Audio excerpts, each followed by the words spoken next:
Talent acquisition faces common demands. It's to provide more talent, provide better talent, provide diverse talent, provide cost savings for the business, and deliver faster.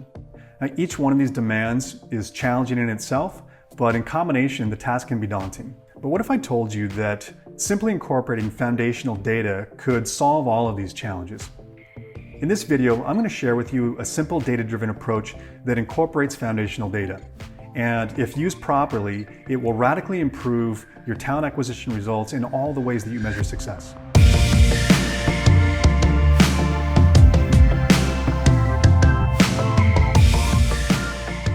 Hey guys, this is Chris from B2. I'm really glad you're here to spend time with me today. I feel like at times it's really easy for us to overcomplicate talent acquisition. And in the spirit of becoming more efficient and improving our processes, we tend to stack systems and stack platforms. But many companies are taking a step back, and they're finding that if they incorporate foundational data, they can actually achieve massive results within their existing ecosystem. And the process of incorporating foundational data can be broken down into 4 simple steps that we've done here today. And we call it the foundational 4. And it's real. And if you use it, it will radically improve your results in all the ways that you measure success at a bare minimum.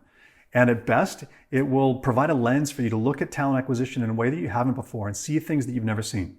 And it's actually easier than you think. Let's jump in. Any chef will tell you that to create something truly special, it starts with the right ingredients. The same is true with data. You have to start with the right data in order to end up with something truly exceptional. Now, although you probably already know about data-driven recruiting, I'm going to share some concepts today that are probably unfamiliar with you. But the value for you is not in the concepts themselves, but how you would apply these concepts to your own ecosystem. You'll learn about the foundational 4, where I'll show you how to create your foundational data, and then how to use that foundational data to engage the right talent. You'll learn how foundational data can inform your organization in new ways. And most importantly, you'll learn how your foundational data will empower you to drive change within your organization. So as we walk through this video, I want you to keep in mind 2 questions. The first is, how can you use these concepts to improve your existing model and delivery? And then the second being, how can you use these concepts to completely transform your existing model and delivery? In short, my hope is that you'll stay curious. So what is data-driven recruiting? The data-driven model for recruiting uses data to optimize each stage of the hiring process. It starts with having the right data, but then you must extract value by gleaning insights that inform your decisions and drive your actions. Peter Sondergaard, formerly of Gartner, says that information is the oil of the 21st century and that analytics is the combustion engine. Brendan Brown at LinkedIn says, the recruiting organization that figures out how to extract the value of data will define the future of talent acquisition. And Ohad Zaslavsky of Intel suggests that data is key, that it's not just in having the data and the KPIs and the metrics, but it's the insights that drive the actions. Now, intellectually, most of us agree with these concepts, but how do we put this into practice? How do we bring this down to something that's more tactical for us? And before we can talk about business impacts or analytics and metrics and KPIs and all of that, we need to ask the most basic question of all, which is, what data are we talking about?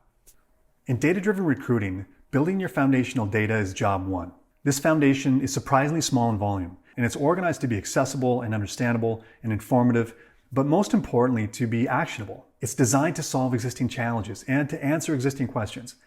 So what does this foundational data look like? Introducing Total Addressable Market. Picture your Total Addressable Market as a total data set with all the best people in the market, as opposed to only those people who happen to be on the market. Now, this is a very general way of describing a TAM, and with it, we run the risk of implying that there's one best data set for all companies. Now, obviously, this is not the case. What makes a TAM special is that it's custom made for each company. So, as no 2 companies are alike, no 2 TAMs will be completely alike. Let's explore how to create your data foundation. And with it, we're going to redefine the TAM to reflect its uniqueness for each company. Your total addressable market is a complete market of talent that meets your company's specified requirements, skills, and experience. It's a custom data set based upon what's important to your company. And it includes not only active talent, but the much larger pool of passive talent. There are 3 steps to creating a TAM. They are to define, to quantify, and then to identify. Defining what's important to your company is critical. This will be the combination of criteria that will act as the baseline for the talent within your TAM. Should the talents in your TAM come from a particular industry? Is domain experience required? Certification, education, technical skills, companies you wish to recruit from, level, title, location, years of experience. Once you've defined your target, quantify the talent that meets that criteria. You can sort these results by your defined criteria, and it can be displayed in charts and graphs for easy consumption from stakeholders. If your TAM volume is low, it may be an indication that the requirement, skills, and experience that you established aren't consistent with the market. If your TAM volume is high, it may be an indication that you should be more selective with your criteria. This portion of your TAM empowers data-driven conversations with stakeholders to calibrate their criteria. Lastly, bring this data back into a tactical format and identify the individual demographic data and the engagement channels for each person in your TAM. Individual demographic data may include the employer's titles, diversity markers, gender, location, level, years of experience, and much more. Engagement channels are the means to engage directly with each individual within your TAM, and we'll talk about this further in the next segment. The second step of the foundational 4 is to use foundational data to engage talent. As we said earlier, data is useful if it's actionable, and a primary use of foundational data is multi-channel engagement of talent. This practice for recruiter outreach through multiple channels, it empowers talent acquisition to engage the right talent through their favorite channels and where they're active. Single channel engagement is marked by ineffective engagement efforts and the inability to engage the right people, whereas multi-channel engagement efforts empower your efforts and your ability to reach more of the right people. Now let's look at this concept in practice, and we're going to use LinkedIn as an example because we all get it. LinkedIn is the world's largest professional network. Far and away, it is one of the best platforms in the market for identifying talent. You have the most robust professional network right at your fingertips. But many in talent acquisition also use LinkedIn as a primary means to engage passive talent, those individuals who haven't responded to your jobs. Now, if this is you, how many people exist within your LinkedIn recruiter projects who have not responded to your emails? And more importantly, what are you doing with those people? According to LinkedIn, emails have a 10 to 25% response rate. So if you've sent 1,000 emails recently to individuals, it's likely that between 900 to 750 people have not responded to your emails. And if you don't have other means to engage, then instead of being a player on the team, you're on the sidelines. The good news is you don't have to be. Use the engagement channels in your TAM. You have the means to communicate directly with each person in your TAM. Send text messages to their mobile numbers, call their cell phones, call their office lines, email their personal email address, email their work email address. Send messages via Facebook Messenger, send a tweet, connect with them on GitHub or Instagram or any other social media platforms that you have. If you believe that engaging more of the right talent is the primary activity driver that's going to bring you the desired results, then you have to aspire to engage effectively. With your TAM, you'll never again be relegated to single channel engagement. The third step of the foundational 4 is to use data to inform. Now, being data-driven is often thought of as gathering applicant data from each stage of the recruiting process. But being data-driven is much more than that. In fact, our discussion today has only been about foundational data, and that's data that resides outside of the recruiting process altogether. So how can foundational data inform your organization? Given the rich engagement channel data within your TAM, this will obviously influence and inform your candidate engagement strategies. In fact, this may be the first time you consider designing multi-channel strategies for candidate engagement.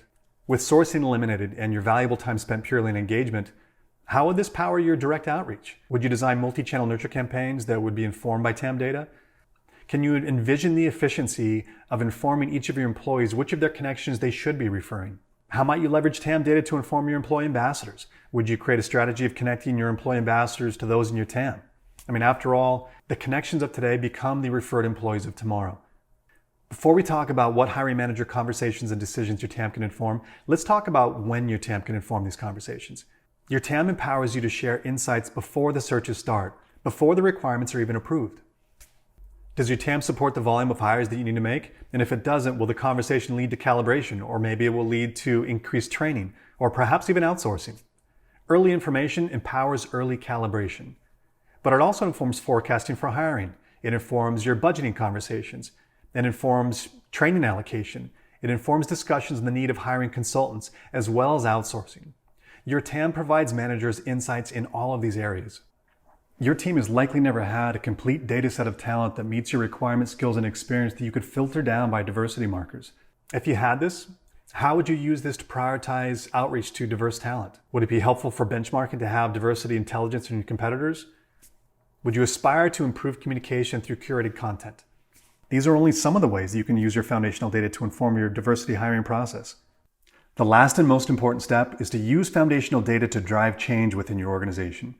I led off our conversation today by talking about the demands that talent acquisition faces, which are to find more talent, to find better talent, to find diverse talent, deliver faster, all while providing cost savings for the business.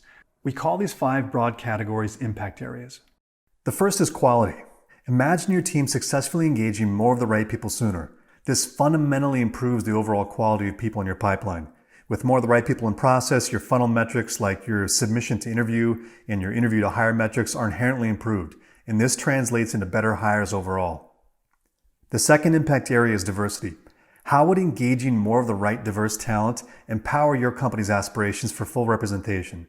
Would you practically design your TAM to promote inclusivity and actually embed diversity into your talent pool? Or can you envision your TAM being used to minimize expedience bias as described in the seeds model?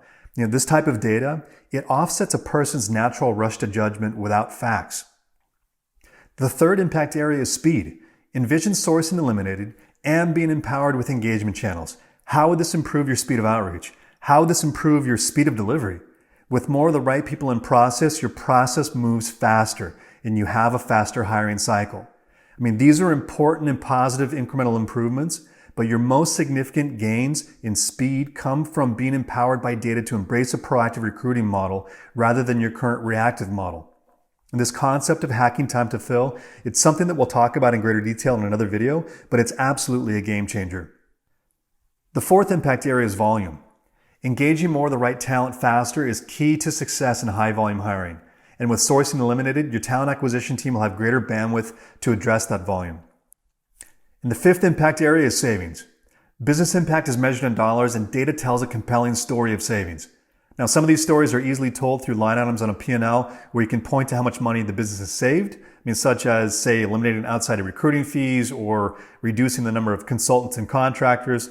But other stories require you to translate your improved metrics and improved results into dollars saved for the business, such as your cost per hire metrics or time to fill or quality of hire, or even the number of hours you've given back to your stakeholders. Improved KPIs for speed, quality, volume, these can all be translated into dollars and it can paint a vivid picture. Our industry is evolving so rapidly right now. Product innovation with artificial intelligence and automation are improving every stage of the hiring cycle. And it's easy for us to crave the next tech innovation as being the way to gain advantages. But even greater improvements can come from simply questioning the model. In talent acquisition, we've become so accustomed to flying blind that we don't even perceive it as being broken or outdated. We've been focused on optimizing the speed and the efficiency of the aircraft, but no one has stopped to raise a hand and say, why can't we see where we're going? And what would happen if in fact we put windows on these aircrafts? We could completely transform so much, from a safety record to a passenger experience, our employee morale and retention, bottom line, top line financials, reputation. It is no longer acceptable to fly blind in talent acquisition. Recruitment model innovation doesn't have to be designed around products, and it doesn't have to be disruptive. It just needs to generate real value and create measurable business impact. So back to our earlier questions. How would foundational data improve your recruiting model and delivery? And how would foundational data completely transform your recruiting model and delivery? And rather than jumping to fast answers, I really hope that you'll ask these questions at every point of friction in your process and at every stage of your funnel. And I hope that you'd in fact even ask these questions in those areas where you feel like you're being successful. Will you draw on these new ingredients as inspiration to do something new? And will you dare to break down every element of your process or model and courageously ask yourself, is this the best way this can exist? Or is there a better data-driven version? With the right ingredients and a spirit of curiosity, I promise you will build something extraordinary in talent acquisition. Thanks so much for listening. And if you found the video helpful, please click on the like, comment, and share buttons below. And until I see you next time, stay curious.